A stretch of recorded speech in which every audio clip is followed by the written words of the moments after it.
সদ্য নিয়োগপ্রাপ্ত শিক্ষিকার টিকটক ভিডিও দেখেই ক্ষোভে ফুঁসে উঠেছে শিক্ষার্থীরা। বিক্ষোভ ও মানববন্ধনে উত্তাল পরিবেশ বিরাজ করছে ঢাকা প্রকৌশল ও প্রযুক্তি বিশ্ববিদ্যালয়ে। টিকটকার বা বলতে পারেন যে এই ধরনের কন্টেন্ট যারা ক্রিয়েট করে ওই ধরনের মানুষকে আমরা শিক্ষক হিসেবে দেখতে চাই না। শিক্ষক থেকে আমরা সবকিছু শিখবো, আর উনি যদি এই ধরনের ভিডিও কন্টেন্ট যদি আমাদের সবাইকে দেখায় তাহলে আমরা কি শিক্ষা নিব।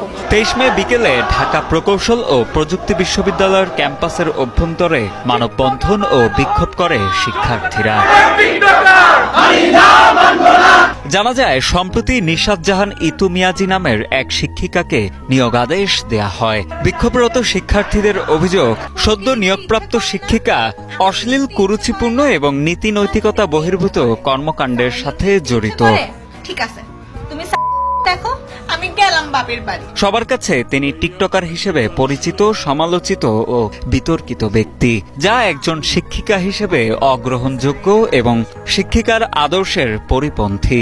শিক্ষকতার মতো মহৎ পেশায় এমন ব্যক্তিত্ব সর্বদা বর্জনীয় বলেও দাবি সাধারণ শিক্ষার্থীদের। এরকম একজন শিক্ষার্থী যদি বিশ্ববিদ্যালয় শিক্ষক হিসেবে আসে তাহলে বিশ্ববিদ্যালয়ের যে পরিবেশ আছে ওই পরিবেশটা বজায় থাকবে না। শিক্ষক এবং শিক্ষার্থীর ভিতরে যে একটা মহান সম্পর্কটা আছে ওই মহান সম্পর্কটা হচ্ছে বিনষ্ট হবে। আমরা শিক্ষক হিসাবে যে মহান একটা চরিত্র আমাদের সামনে ফুটে ওঠে, মহান একটা সম্মানের জায়গা, কিন্তু যখন একজন শিক্ষক সে কুরুচিপূর্ণ কন্টেন্ট তৈরি করবে, অশ্লীল কন্টেন্ট তৈরি করবে, তখন তার প্রতি সেই সম্মানটা আমাদের আসে না। নিশাত জাহান ইতু মিয়াজির নিয়োগ আদেশ বাতিল এবং স্থায়ীভাবে বহিষ্কারের জন্য ইতোমধ্যে আবেদনও করেছেন শিক্ষার্থীরা। উল্লেখ্য, তার টিকটক আইডিতেও কুরুচিপূর্ণ বিভিন্ন ভিডিও দেখা যায়। জীবনে কোনো সময় কোনো শিক্ষককে দেখিনি যে এরকম কুরুচিপূর্ণ বা অশ্লীল কোনো কন্টেন্টের সাথে উনি জড়িত ছিল। হ্যাঁ, একজন শিক্ষক, উনি নাটক, সিনেমা বিভিন্ন জায়গায় অভিনয় করতে পারে, এটা ওনার পার্সোনাল লাইফ, কিন্তু ওইখানে অভিনয় করা বা যে কোনো প্ল্যাটফর্মে যে কোনো কিছু বলার আগে ওনার বুঝে শুনে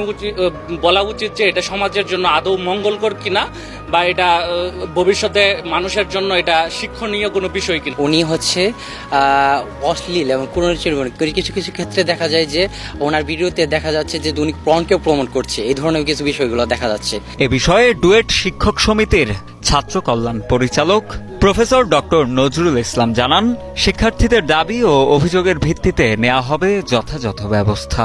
নতুন নিয়োগ হয়েছে, তাকে আমরা অফিসে আসা থেকে বিরত রাখতেছি, পরীক্ষা দিতে থেকে বিরত রাখতেছি, এটাও তো আসলে অফিসিয়ালি হয় না। কিছু এভিডেন্স দিশা বলেই এই প্রিলিমিনারি কাজটা হয়েছে, কিন্তু প্রকৃত সবকিছু হবে স্টেপ বাই স্টেপ আইন অনুযায়ী। কোথাও কিন্তু বলা নাই যে ব্লগার হওয়া যাবে বা টিকটকার হওয়া যাবে না, কিন্তু তোমরা এখানে যেটা কোশ্চেন তুলছো সেটা হচ্ছে তার হলো কি বলবো, তার জেস্চার নিয়ে বা অ্যাটিটিউড নিয়ে কোশ্চেন তুলছো। আমরাও ডিসঅ্যাপয়েন্টেড এবং আমরা এই জন্যই আমরা অলরেডি হচ্ছে অ্যাডমিনিস্ট্রেশনের যে প্রসেসগুলো আছে সেই প্রসেসগুলোর একটা প্রসেস হচ্ছে তাকে হচ্ছে ডিউটি থেকে অফ করে দাও, আমরা অলরেডি সেটা করেছি।